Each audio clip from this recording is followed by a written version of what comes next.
วันนี้ก็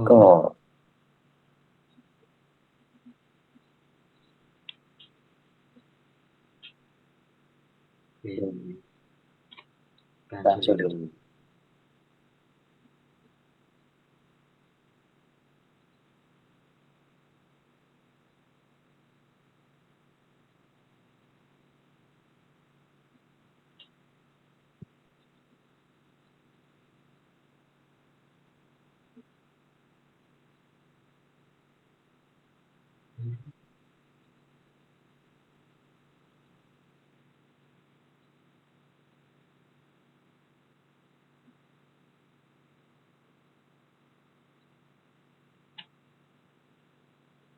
เป็น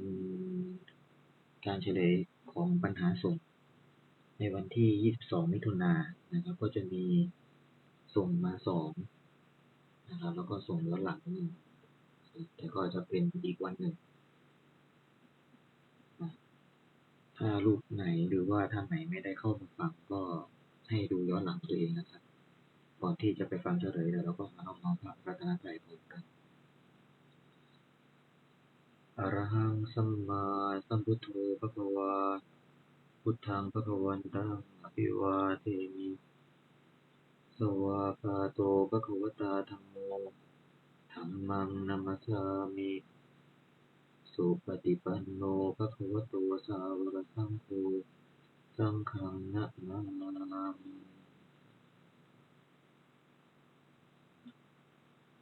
น่าจะเฉลยไว้นะเพราะว่าส่ง2ฉบับ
มาได้ละ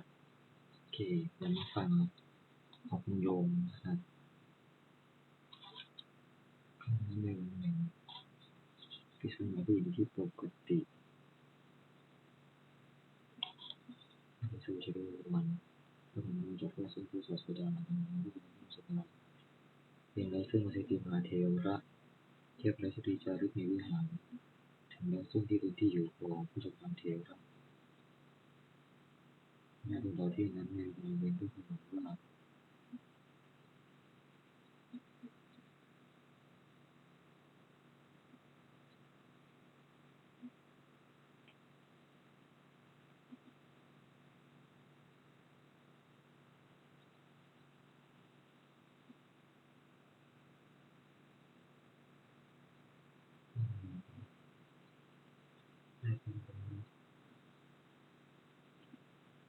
คือรังเวนั้นตั้งขึ้นแล้วด้วยผลในการนี้เวลาเย็น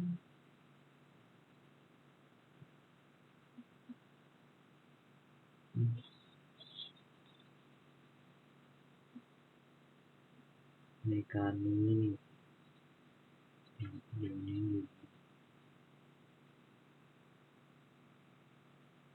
เย็นไปแล้วอเมริกันขึ้นแล้วเมื่อเรามาแล้วจะเป็นช่วงปรับแล้วเมื่อฝนตกแล้วในปฐมยามสุดแล้วเป็นช่วงนั้นแล้วก็เถียวระผู้มีความเพียรเป็นปารบแล้ว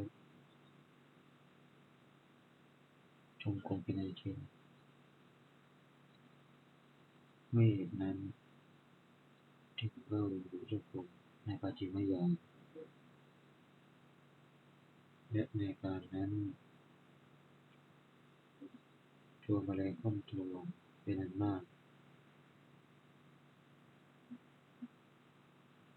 ตั้งขึ้นแล้วบนภาคพื้นที่ฝนตกใหม่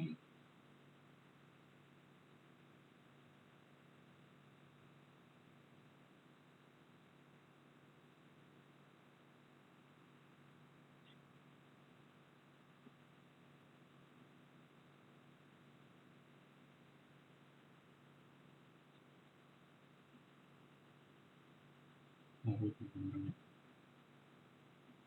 วันนี้ไม่รู้จะเล่าจงกรมอยู่คือประเดิมว่าเทวาสิ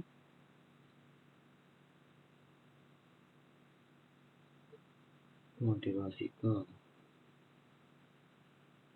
นี้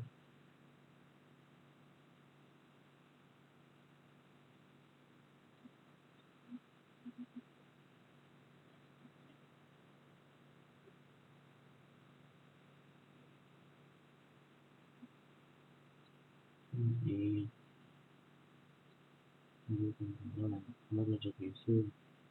พระเถระอย่างนั้นทั้งสองที่จงกรมถามว่าใครยังเป็นคนที่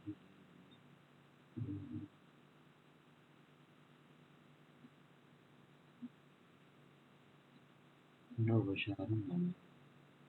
มีความรู้สึกการกองสมบัติในการมีจักษุท่านก็นำพุทธาระไม่ได้ทำอะไรในการมีวิปลมีจักษุอย่างนี้ท่านเดี๋ยวนี้คิดว่าท่านคงแล้วทำท่านไม่ตายแล้วท่านคิดว่าน่าจะท่านไม่เคยดูทางไม่ได้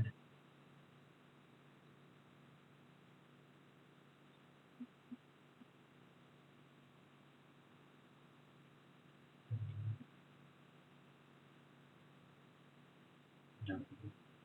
พวก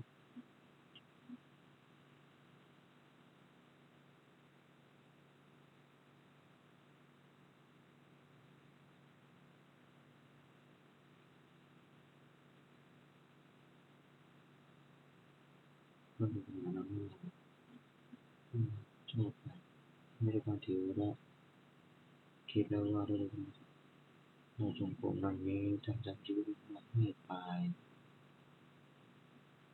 พระศาสดาประกาศว่าท่านทั้งหลายเห็นเธอไม่ตายแล้วหรือพิจารณากับว่าไม่เห็นพระเจ้า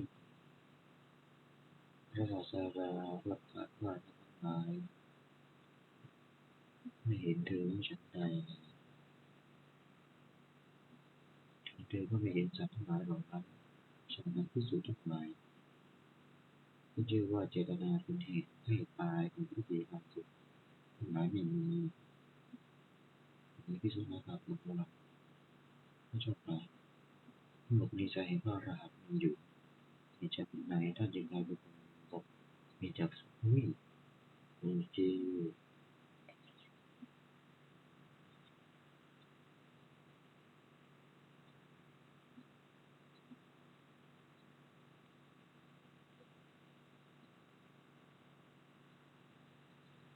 โอเคอันนี้คือคุณโยมโดลธรรมนะครับถูกกินได้สามนะเขียนสับผิดแล้วก็วิพัฒน์ผิดนะต่อไปของพระอาจารย์มาแต่วิสูตรวิสูตรนะครับ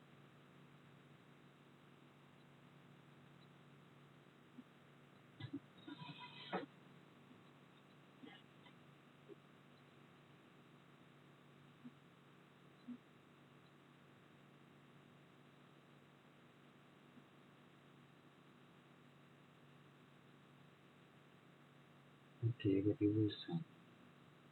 วิสุทธิมหาภูมิที่เพื่อปกติปฏิสาของพระพุทธศาสนาและสู่ผู้เชตวันและสมพระศาสนามาเทระเที่ยวไปอยู่โดยที่ไม่มีงานแต่นี้ซึ่งเป็นผู้อยู่ของพระช่วยทุกวัน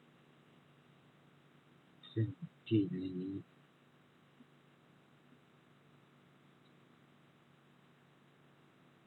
มีตั้งแล้ว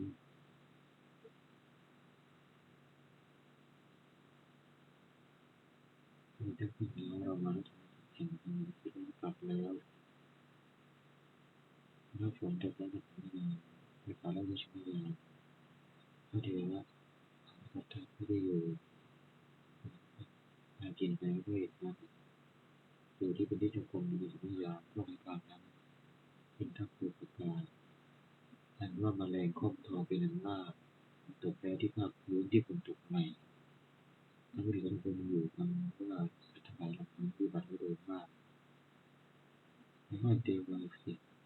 ให้กวาดแล้วซึ่งที่เป็นที่อยู่ของพระเถระแต่ชนะอยู่พระเถระฝ่ายนี้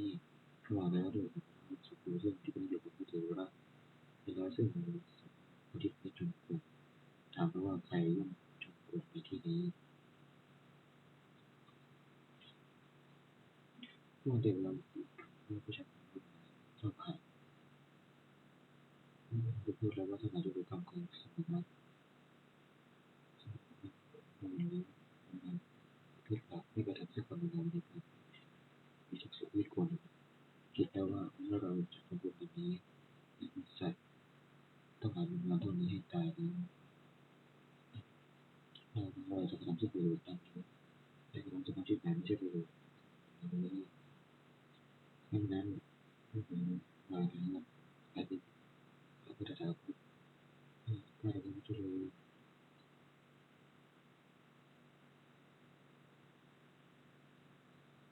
อันว่าเราช่วยสัพพุปาทุกคน แต่รัฐบาลยังจัดเป็นผู้ดาวด้วยผู้ผู้ประสบผลนี้นักศาสนาคาถาว่าก็จะมาเป็นนักสัตว์ทั้งหลายให้ตายอยู่ด้วยไปทั้งหมดผู้ทั้งหลายกล่าวว่าไม่เห็นว่าจะผ่านศาสดาท่านเดาว่าเธอทั้งหลายยังไม่เห็น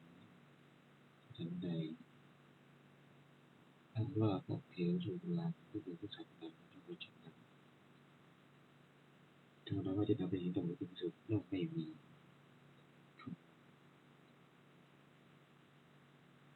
ที่สุดทั้งหลายถามว่าผู้เป็นโยมพวก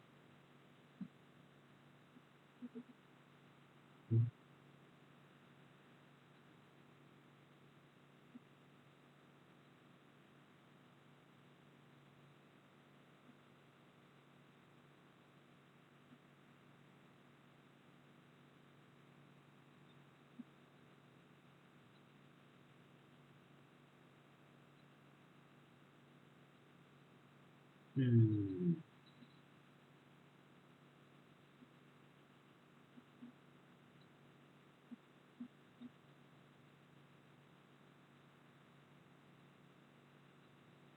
หายไป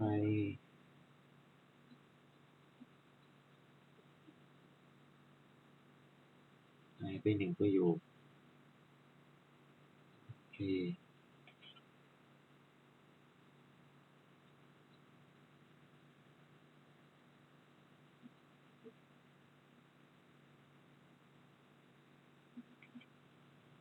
หายไปหนึ่งประโยคเกิดอาจารย์มหาอภิสิทธิ์ครับอืม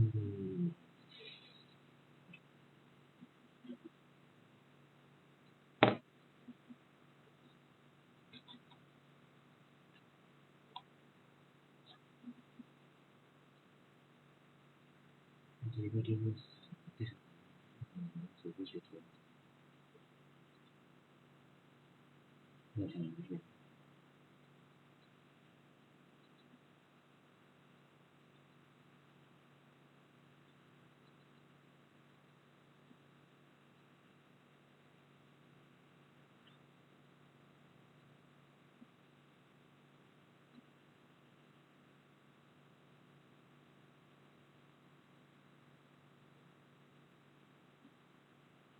ตรงเนี้ยควร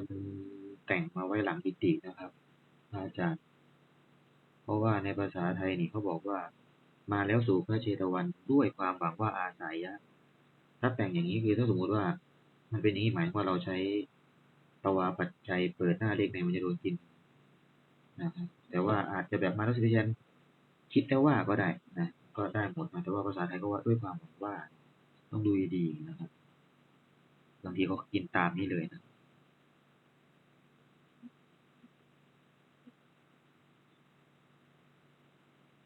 เมื่อเราสงสัยอะไรซึ่งที่เราทำถึงซึ่งที่พอดี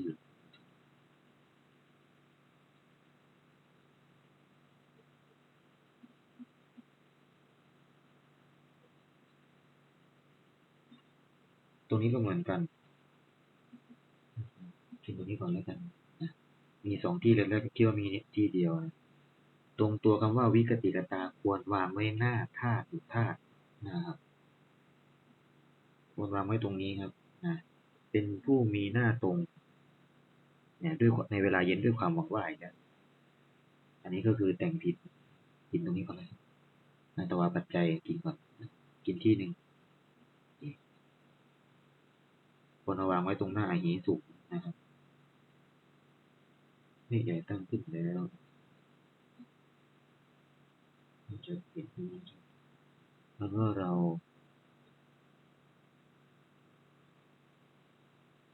ตรงอาคันตวา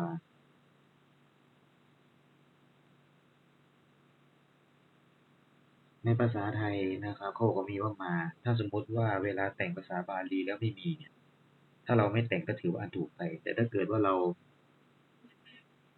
ถ้าหนังสือบาลีมีแต่เราไม่มีนี้ก็ถือว่าเป็นอันถูกกิน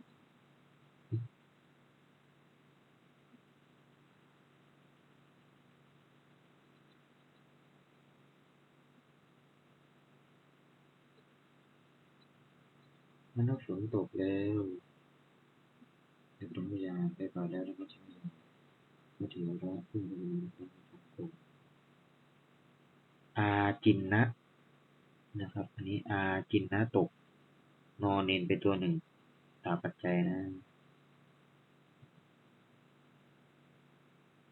เพราะฉะนั้นก็ลงสู่ที่มีตรงในปัจจิมยาเพื่อนกันนั้นอันนี้เขาบอกว่าอะไร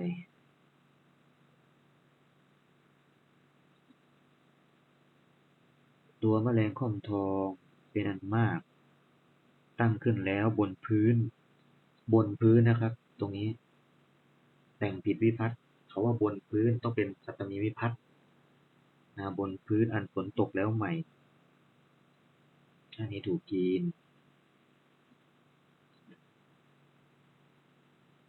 บนพื้น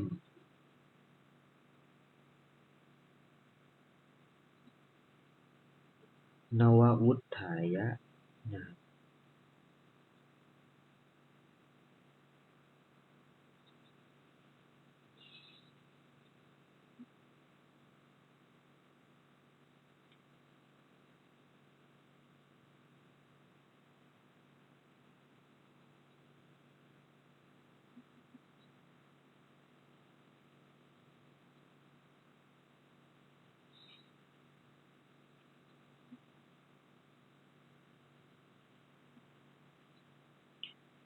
เมื่อยแล้วจำกับจำกันเตไม่ได้นะครับต้องเป็นจังกะมันเตจังกะมันเตวิบัติแล้วโดยมากเมื่อวิบัติไม่กว่าแล้วที่จะรู้หนีของพระเถระหมายที่สุดของที่มาแล้วนะบารมีที่มีของพระเถระต่างนี้มีลักษณะหน้าตา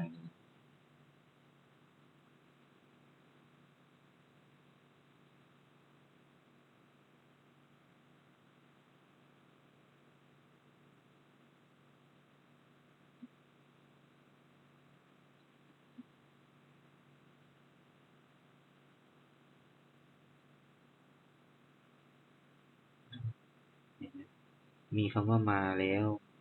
ตกคำว่ามา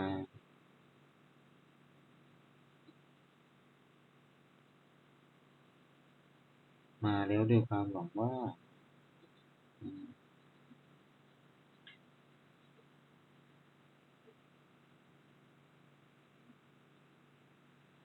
ถามว่าใครยังจงกรมอยู่ที่นี้มันเรียกว่าสิทธิ์บอกพระเถระถามว่าพระอุปชฌาย์อันพระอุปชฌาย์ของพวกกับผมโดนอีกผิดที่พัดไปผิดวจนะอาจารย์หาวิจิตรโดนทั้งห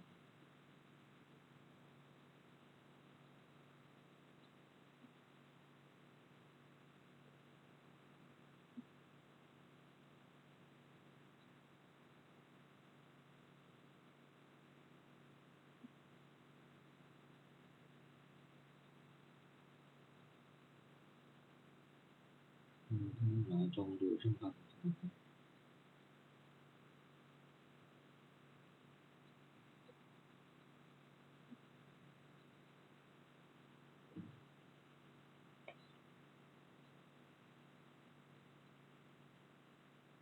นี่แหละที่เรียกว่าจงกรมนี่สุดพระศาสดาตรัสถามว่าก็แล้วจักรวาลนั้นยังสัตว์ให้ตายอยู่ว่าท่านหมายเห็นแล้วหรือท่านหมายกระทูลว่าท่านพระองค์ไม่เห็นด้วยกัน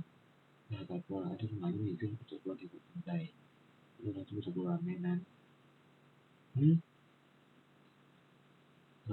เราจะแปลยังไง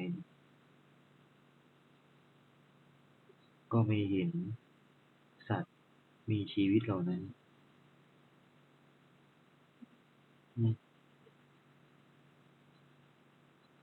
จะแปลยังไงอันว่าพระเถระช่วยจักรวาลนั้นอันพระเถระนั้นไม่เห็นแล้วมันซึ่งไม่ได้ตรงนี้นะสัมภวาจบน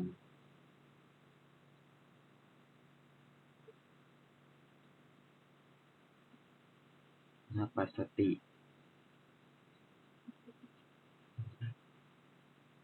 เออ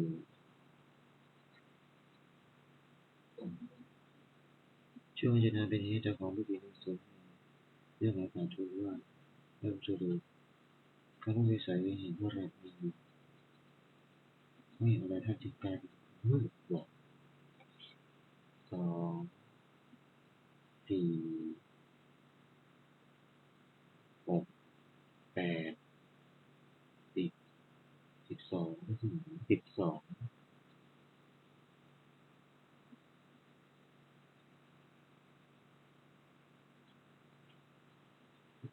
อ่าอันนี้ก็จะเป็นเจ้าสุดท้ายของอาจารย์มหาพิสิทธิ์นะครับที่ส่งการทำปัญหาของวันที่22มิถุนายนนะครับพรุ่งนี้ก็เขียนอีก1 วันนะครับ ตามจริงผมก็จะเริ่มให้ขึ้นแล้วนะครับประมาณสักเดี๋ยวก็ผ่านสัก1 เดือนครับเดี๋ยวขึ้นประมาณสัก1 แผ่นหน้านะครับ1 แผ่นหน้าแล้วก็2 เดือนก็จะประมาณอยู่ที่2 แผ่น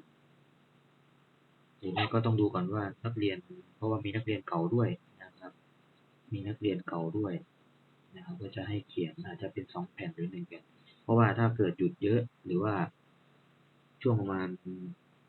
ถ้าสมมติตรงนี้ก็อาจมีเวลาว่างเยอะก็อาจจะให้ดูเป็น2 แผ่นนะครับถ้ามันใกล้กระชั้นชิดอย่างเงี้ยวันนี้เราก็ดูพรุ่งนี้ทำก็อาจจะดู1 แผ่น1 แผ่นหน้าก็จะประมาณนี้นะครับแล้วก็เฉลยก็จะประมาณอยู่นี้นะครับก็มาฟังเฉลยตัวเองที่ตัวเองผิดตรงช่วงไหน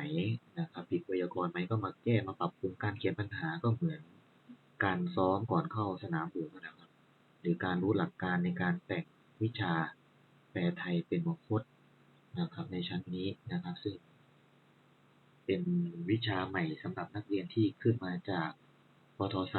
3นะครับซึ่งก็จะเป็นวิชาใหม่ส่วนวิชาแปลก็จะเป็นแบบเหมือนเดิมเพียงแค่ตัดอันว่าละทอจุดออกแค่นั้นนะครับแล้วก็แปลเป็นสำนวนประเด็นส่วนวิชากลับนี้ก็เป็นที่อันตรายแก่นักเรียนใหม่เพราะบางทียังแต่งไม่เป็นยังไม่เห็นศัพท์ในรูปแบบศัพท์ต่างๆก็ยังแต่งยังวางยังเก้อเขินยังไม่รู้ว่าจะวางตรงไหนเห็นภาษาไทยแล้วเจอเล่นสำนวนเราก็ไปไม่เป็นถ้าเราไม่ได้เขียนบ่อยนะครับเพราะฉะนั้นก็นักเรียนหลายๆรูปนะครับที่ไม่ได้ส่งปัญหาหรือมีรายชื่อที่เคยขอสมัครเข้ามาเรียนนะครับก็ขอให้ส่งปัญหาของตัวเองมาดูนะครับว่าเราได้เขียนถูกไหมถ้ามีเวลานะครับไม่ว่ากันถ้ามีเวลาก็มาส่งดูแล้วลองทำดูซิว่าเราทำถูกไหมแต่บางรูปบางท่านก็อาจจะมีที่สำนักตัวเองด้วยนะครับก็ไม่รู้ว่าแต่ละท่านนี้เรียนกันอยู่ที่ไหนหรือว่าดูกันเองหรือว่ายังไงก็ไม่ทราบนะครับเพราะที่เห็นปัญหาก็อาจจะเป็นรูปเก่าๆที่ส่งมาครับทำดูปัญหานะครับเอาละวันนี้นะครับก็เป็นการเฉลยเสร็จสิ้นของวันที่22มิถุนายนพรุ่งนี้ก็เป็นวันที่13นะครับแล้วก็ค่อยมาฟังเฉลยใหม่ในปัญหาครั้งต่อไป